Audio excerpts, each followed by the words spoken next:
All right, welcome back, everybody. So we're going to start here, picking up with section with number 26 on the exam review. This is chapter 3. This is the last question of chapter 3. Small publishing company is planning to publish 2 books this month, book A and book B. The publishing cost is $6 for each of book A and $8 for each of book B. The total cost can be no more than $7,200 altogether. The company cannot publish more than 560 copies of book A and 720 copies of book B. And the profit per book A is $10, and the profit per book B is $15. Graph the feasible region, and find the number of books of each type of that should maximize profits. All right, so right there, right in that last statement right there, it tells me what my objective function should be, right? To maximize profits. Okay, right there. I am going to take everything about profit and put it into my objective function. So I look back and I see profit of 10 for book A and 15 for book B. And that's why you see right away here, let me get a highlighter here. There is my objective function, 10x plus 15y. I would start right off the bat by making your objective function because that's usually the very last sentence, and it's usually really clear what the objective function should be. Okay? All right, now next I've got to figure out what my constraints are. Well, I see one of my big limiting factors here is the cost. The cost can be no more than $7,200. So I say everything pertaining to the cost has to be less than or equal to $7,200. That's what you see right here. All right, so let's go back in and find the cost stuff. Okay, the cost for book A is 6. The cost for book B is 8. That's why you see the 6x plus 8y is equal to $7,200. Yeah. All right, now, then I say I can have no more than 560 copies of book A, no more than 720 copies of book B. Now, a lot of times people try to put those two constraints together, but those are really separate things. I don't want any more than 560 copies of book A is X is less than or equal to 560. I don't want any more than 760 copies of book B, so Y is less than or equal to 720. Now, for space purposes, I kind of wrote it like this, where it's X is greater than or equal to 0, Y is greater than or equal to 0. But if you'd like to, you could write it as separate constraints there and write out X is greater than or equal to 0, Y is greater than or equal to 0. Right? That is totally fine, but I think I was getting down close toward the end of the page, and I just wanted to save a little room, so I just wrote it as a compound inequality. Okay, now we go to graph, right? All right, well, I know my greater than or equal to zeros are just the first quadrant, so that's why you only see the first quadrant graph. Let's take our X is less than or equal to 560. Okay, if it's an X equals, that's a vertical line. So I'm going to come here at 560, and I'm going to go up. And then the Y is less than or equal to 720. That's a horizontal line at 720. Y equals is always a horizontal. So I come across here, and there's my Y equals line at 720. And then I have to graph this 6x plus 8y is less than or equal to 7,200. 6x plus 8y is less than or equal to 7,200. Okay, so I have to use, and really when I go to graph it, I'm going to treat it like an equality, right? Now when I go to graph that, I have to use intercepts here. I'll say 6x is 7,200, so x is 1,200. And then I say 8y is 7,200, so y is 900. All right, so I go to graph that. Sure, 900, 7,200, okay, 12, okay. There we go. And I know it cuts the corner. Okay. X is 1,200, y is 900, graph between them. Now, where do I shade? Well, I want less than or equal to 7,200, so I'm going to be shading inside this box and then down that way, right? Because it's less than. You know, if I plug in 0, 0, that would work, right? So I want to shade everything inside. That's going to annoy me. Inside this area here.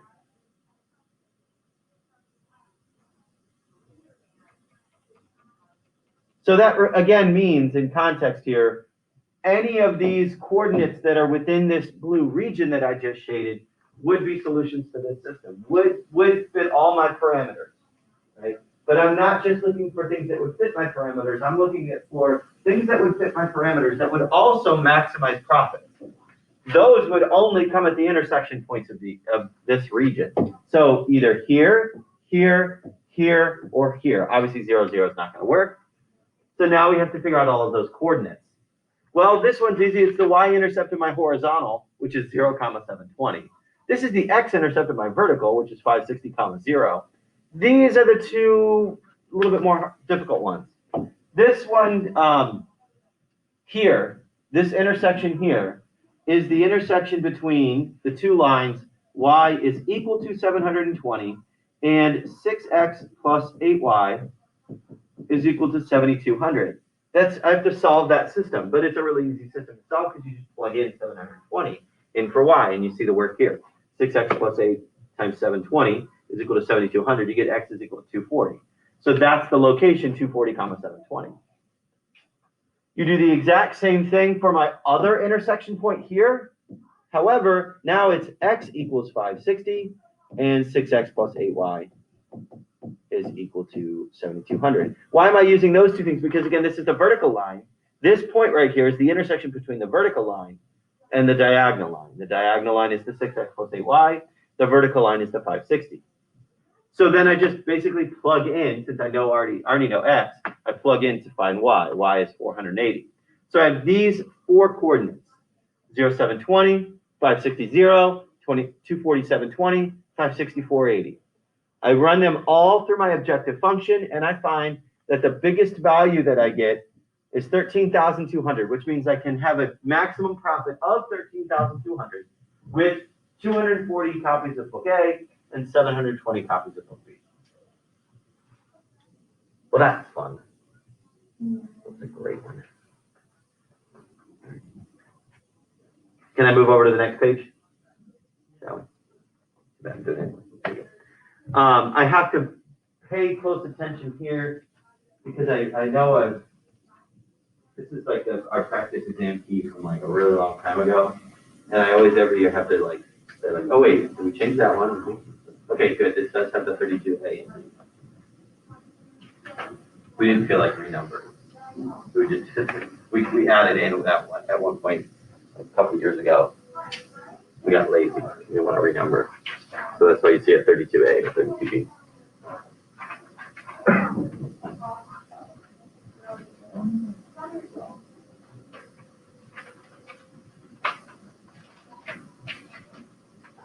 Again, if you have any questions, please ask me.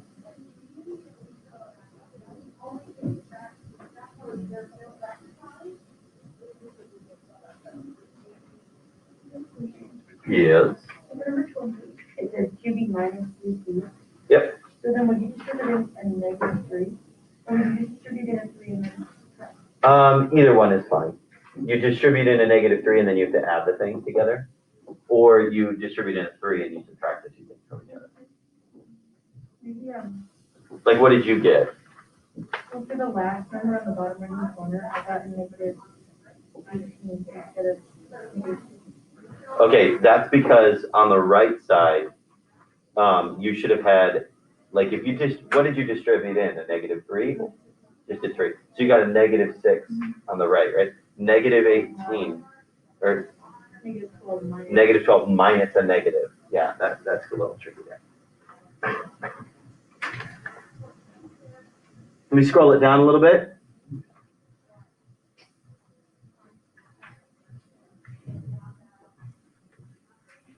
There was a determinant in academic challenge last night.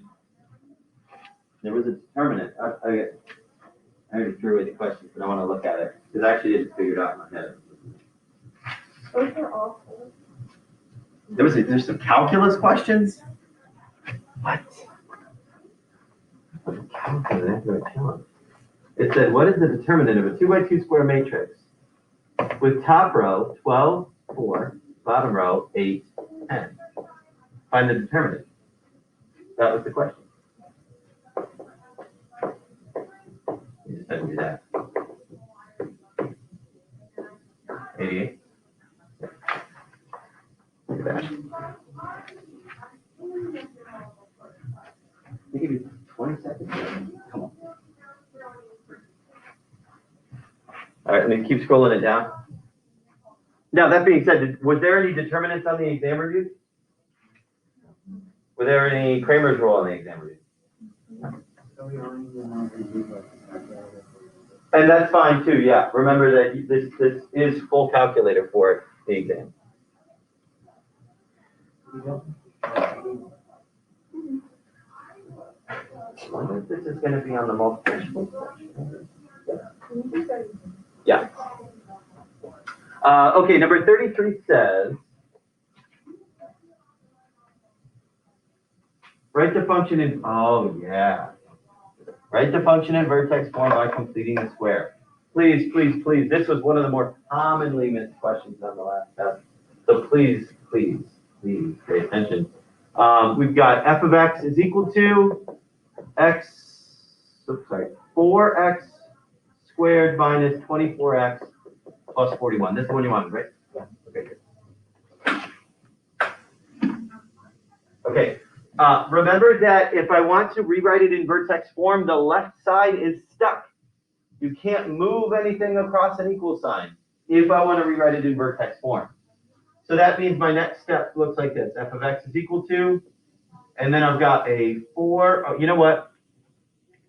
I'm going to do this on the board here so the folks at home can see. Original problem, f of x is equal to 4x squared minus 24x plus 41.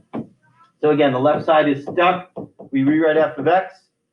And then I don't want to divide by 4.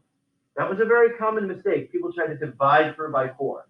You can't divide through by 4. What you have to do is factor out a 4 to be left with an x squared minus 6x. But don't factor it out of the last term. The last term stays as is. Now, what goes inside the parentheses to complete my square? Negative 6 divided by 2, negative 3. Squared is 9. So I add 9 on the inside. And whatever I would add, I must also subtract, right? Because I truly have to balance the equation and I can't put anything on the left side. So therefore, if I'm going to add 9, I would really think about subtracting 9. Oh, wait, I had to factor in a 4, right? So really, did I just add 9? No, I added 36. So I have to subtract 36.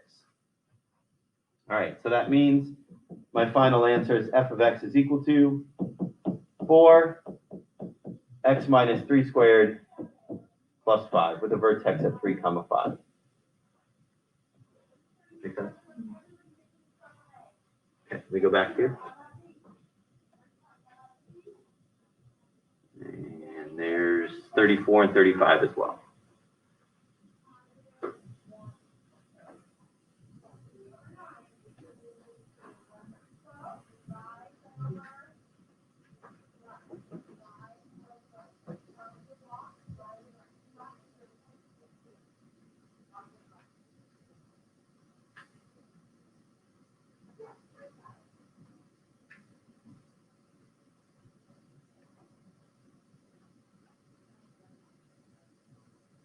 Okay, anybody still need that? I still see people right now figuring it out.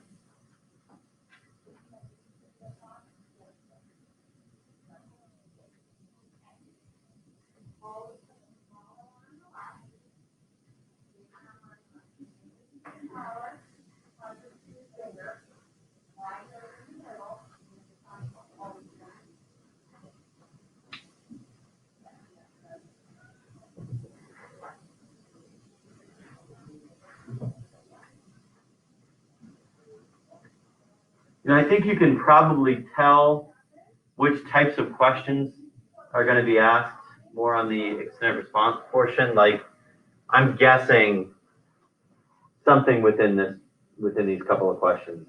That a lot of these are going to be on the extended response portion, just so you know. I mean, these are the ones that require the most work. Yeah? No, there's no partial credit, so I don't need work. Is the answer. It's just a scan sheet anyway. So. Oh, that was that. There's 36 and 37, 38. Yeah, that's 38. 39 and 40. Why? Oh, the decimal, I know. I'm very sorry.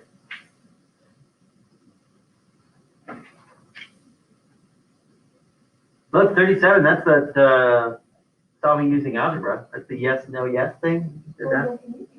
Sure. Yeah, let's just go from scratch for number 37. I just don't understand like what my answer is. Like I do it all. Okay, your answer is always the compound inequality. Okay. Like, where are the solutions? I might just be dumb and just need a refresher. I just never understand the basics of that. Okay, well let's just go through it. It might be good to just see it again. So I've got x squared plus 12x plus 20 is greater than or equal to negative 15. So I want to solve using algebra. Remember that to solve this, I really want to figure out where the critical points are. And what do I mean by critical points? I mean the locations where this is an equality. Because it's those tipping points that move it from less than to greater than, right? And the tipping points are where it's equal to. So to solve this, I have to add the 15. So x squared plus 12x plus 35 is equal to 0. And then at this point, I can solve the quadratic any way I want. The nice thing is this is factorable, isn't it? I could use the quadratic formula. I could complete the square if I wanted to, but yeah. You know, honestly, though, it might. Okay, hold on. I want to show you how easy this one would have been to complete the square. -5 and -7. So that's the end of the factoring, right? If I really did want to complete the square, I just want to show you here. You would just write x squared plus 12x and just subtract the 20 over, so -35. And then I would say, well, what adds to both sides? 36, right? Half of 12 is 6, squared is 36. So that would be an x plus 6 squared is equal to 1. So x plus 6 is plus or minus 1, because I square root 1 and I get 1. So x is equal to, I subtract the 6 over, it would be 1 minus 6 or -5, 1, -1 minus 6 or -7. Completing the square is fun too. Don't discriminate. Okay. No? Okay. I mean, but honestly, factoring was a little bit easier on that one. So -5 and -7. So what do I do here? Again, I perform the whole sign analysis thing where I've got to figure out, I've got a number line here with -7 and -5 sitting on it. And I want to pick some test points here to see where the solutions lie. I know -7 and -5 are the tipping points, the threshold points where it goes from less than to greater than. But now I've just got to figure out where are the solutions. Where is it greater than? Where is it less than? So let's pick -8, -6, and let's do 0 because 0 is always easy. So I go to my calculator and I plug in -8. So we have -8 squared plus 12 times -8 plus 20. -12. And -12 is greater than -15. That's a yes. If I plug in -6, let me just do the second entry. -6.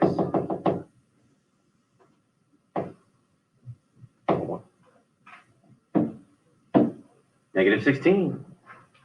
And -16 is not greater than -15. That's a no. And then when I plug in 0, I get 20 is greater than or equal to -15, which is a yes. Okay, so I know where the solutions are. Now I have to now I actually have to write what my answer is. Well, that means since this is a greater than or equal to, these are closed dots, and the solutions are here or there, right? Ors point out, so we say the actual answer to this question is x is less than or equal to -7, match the graph, or x is greater than or equal to -5. Does that make sense?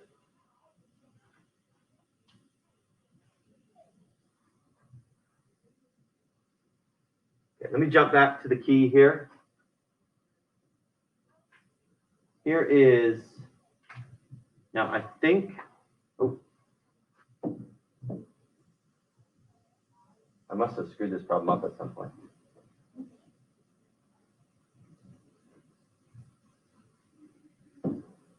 that the correct answer? There we go. Sorry. The background must have moved. Okay, ignore that 40, okay, is 42 correct? Yes. Is 43 correct? Yes. Is 44 correct? No. So disregard anything past this. Anything past this.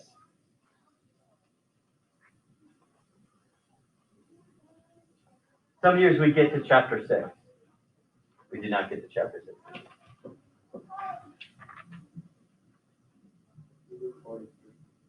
Yeah. Let's do 43 from scratch, shall we? I'll jump back to the key here in a second. But 43 says negative 3 plus I over negative 2 plus 4I. All right, so to actually divide, I need to multiply, I need to rationalize, right? I need to rationalize. What do I mean by rationalize? Well, I is a square root, and I is in the denominator. No good. So that means I need to get I out of the denominator. To do so, I need to multiply by the conjugate of the denominator. And then you have to multiply. You have to actually FOIL it out. So 6 positive 12I minus 2I minus 4I squared. All divided by positive 4, positive 8I, negative 8I, minus 16I squared. Just double check that. Negative 6, positive 12, negative 2, negative 4, positive 4, positive 8, negative 16. Okay, and now I reduce. So in the numerator, I get 6 plus 10I, and then remember the I squared just means a negative 1. So this is technically just plus 4, right? It turns it real. I squared is real, and it just turns it the opposite sign. And then we have 4, those cancel, plus 16 in the denominator. All right, so 10 plus 10I all over 20. Okay, reduce everything by a factor of 10. 1 plus I all over 2. Or 1 over 2 plus I over 2 is fine as well.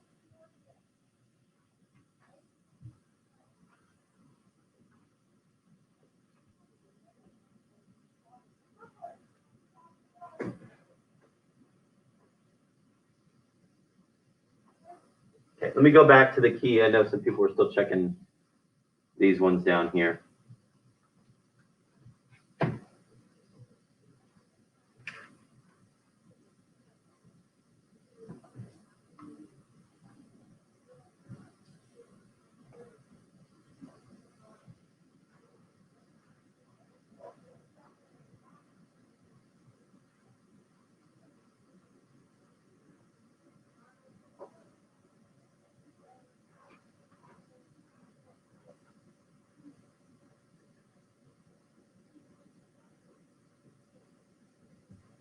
Yeah. Can you do 39? Yep.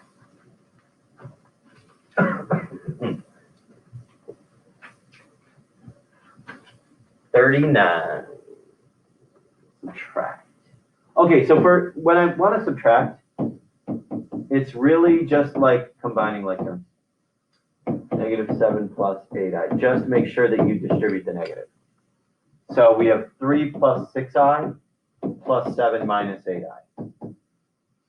Follow me so far? That's, and 10 minus 2i. Okay, I don't think I distributed. Does that make sense? Yeah. Yeah. For the 43, Mm-hmm. when you figure out the 10, you take that out of the 10 I table. Yeah, because technically what you're doing when you do that, you're breaking it apart, and you have to give each part the denominator. So you have to take it out of both terms in the numerator. So if it was something like 10 over 20, 10 plus like 11i over 20, you couldn't simplify that? Yeah, so if that was an 11, you'd say 1/2 plus 11i over 20. That would be how you would reduce it. You break it apart and reduce part of it one way and part of it the other way. Like, for example, if I had like a 2 plus, let's do it this way. Like if I had a 4 plus 2i all over 8, right? They don't have like one big number all in common. You know, I could divide these 2 by 4, but I can only divide these 2 by 2. So you would write it out like this: 4 over 8 plus 2i over 8, and then you could write it as 1/2 plus 2i over 4. Oh, sorry, plus I over 4.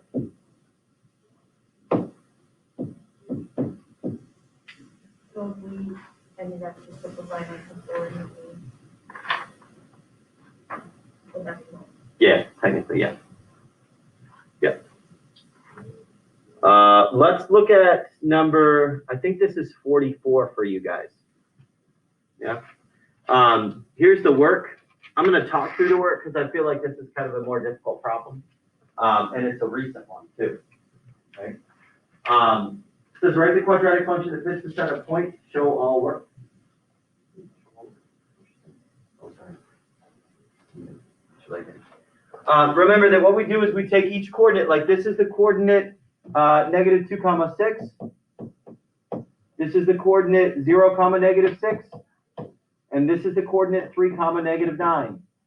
So how did I get my equations? Well, I just plug x in for x and like -2 in for x and 6 in for y for this equation, right? So I have a times -2 squared plus -2 times b plus c is equal to 6. 0 squared, 0. 3 squared, 3. Right? And then just watch out here. We have to square the 2. That should be a positive 4. 4, -2, 1, 0, 0, 1, 9, 3, 1. And that's where we get this matrix equation. And then you go to your calculator and you plug all that stuff in.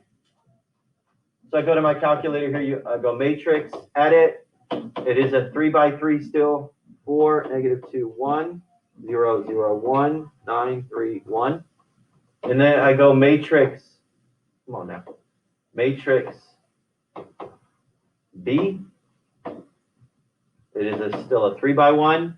And it's 6, -6, -6. Stop it. Stop. Stop. Stop it. Okay. And then -9. Okay. And now I go back out to my home screen. I'm going to clear out anything that's there. Matrix A inverse matrix B. That's where I get the 1, 4, -6.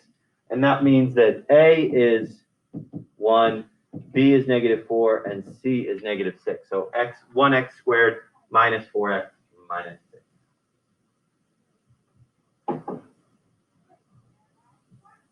Questions on that?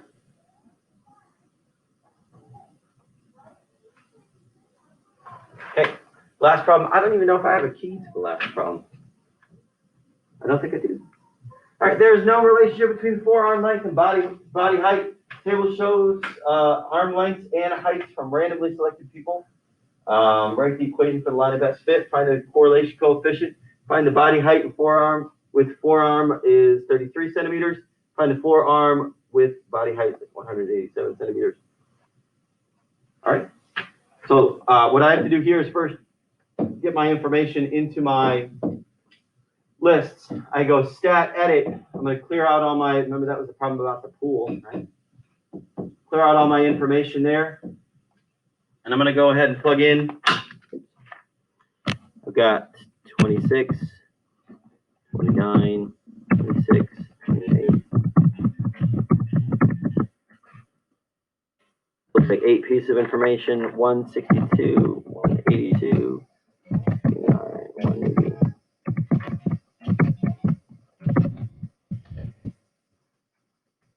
Okay, so now that I've got all my stuff in, first thing I would do is just check to make sure everything's in right. Like that would be a real shame if you just did not plug things in right. Bless you. We'll go back up. Let's make sure these still. Yep, we're good. Okay, cool. So I go back out to my home screen. So if I want to find the equation of the line of best fit, what I'm going to do is, remember, I go stat, calc. No, I said line of best fit, right? Line, and it says linear regression. This is not a quadratic regression. Even though we did quadratic regression, this one is a linear because it says find the line of best fit, and it calls it a linear regression. So here is my linear regression, right? So that means my line of best fit is y equals 3.64, 3 x plus 72.286. Sure, 3 decimal places. Doesn't really matter how many decimal places are.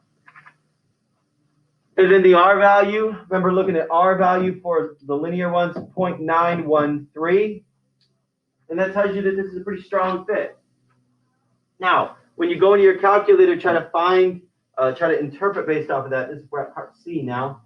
Find the body height with the forearm length is 33 centimeters. When I start to actually do stuff with it, that's when you got to put it into your y equals. I'm going to clear out everything that's there in my y equals. And then I'm going to plug in my equation. Now, to do that, remember, you go bars. Choice 5 is statistics, and then scroll right twice to EQ to get your regression equation in there.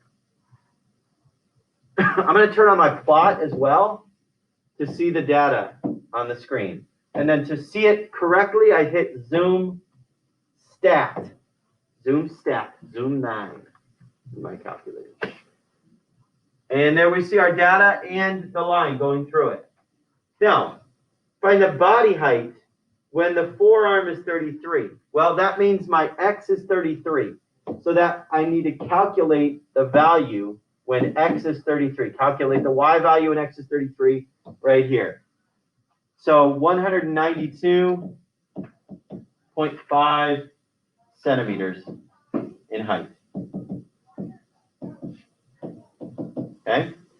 So that's part C. Part D, find the forearm length when the body height is 187. So now I'm asked to find an x value given a y value.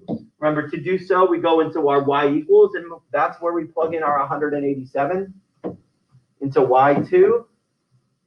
We should see, oh, that's too much. We should see a horizontal line coming across. Perfect. We didn't even have to zoom out or anything. I see it right there on my screen. Remember, to find the intersection point, you just second calculate. Intersect is choice 5. First curve, enter. Second curve, enter. Guess, enter. And there it is. If the y value is 187, the x value is the forearm is 31.49 centimeters. Anything else you have to do on that? Nope. Okay. How do we feel? That's your exam in a nutshell. That's everything. That's it. That's all we got. Yes. So you did linear regression on here? Yes. Linear regression. Yeah, there's no quadratic regression on there, so you don't have to worry about quadratic regression. I mean, honestly, it's the same type of thing. You just different button. So linear regression, quadratic regression. But you are right on that. Since there was no linear regression, or sorry, no quadratic regression on your exam review, there's no quadratic regression on your exam. Okay. Any questions?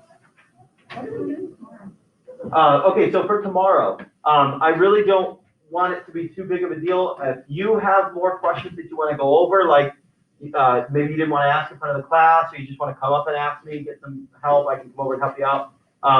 Or if there's any questions that you're like, hey, I really didn't get problem number 32A. Can you do another problem like 32A? And I'll do it up on the board. But honestly, tomorrow is the day just for you to study. Study whatever you need to. That can be math.